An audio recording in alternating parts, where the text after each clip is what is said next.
Thank you, Deputy Speaker.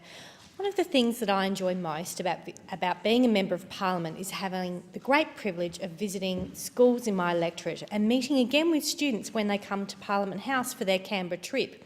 I have 66 schools in my electorate. They are all different, and yet they are all doing their utmost to educate our next generation.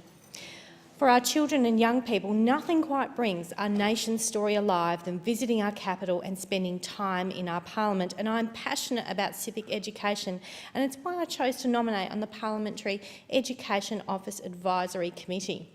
Visiting here makes the lessons of our civic history tangible and relevant on how we live our lives as Australians. It engages our young people in the political process.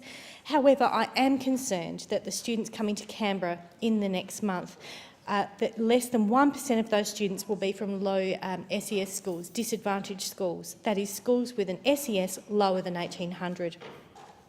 The My School website shows that 248 schools scheduled to visit Parliament between the 22nd of May and the 23rd of June this year.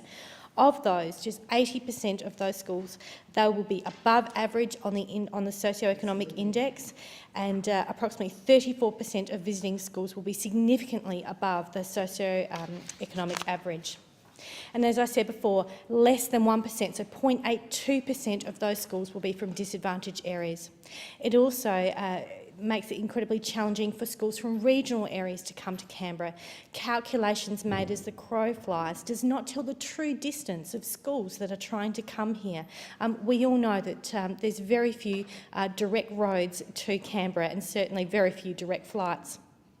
So of the 66 schools that I have in Mayo, 18 schools will be coming here this year, and they receive just $60 per student in federal support. This is not enough if you're from a low SES area or if you're from a remote region, like Kangaroo Island in my electorate. Those children have never had the opportunity to come here to Canberra to visit our nation's capital.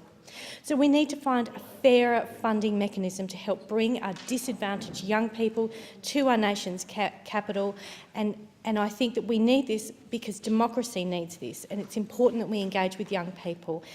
It encourages them to take part in our politics. And as I heard a senator say to a group of young people last year, you can choose not to be interested in politics, but you cannot choose to be unaffected by it.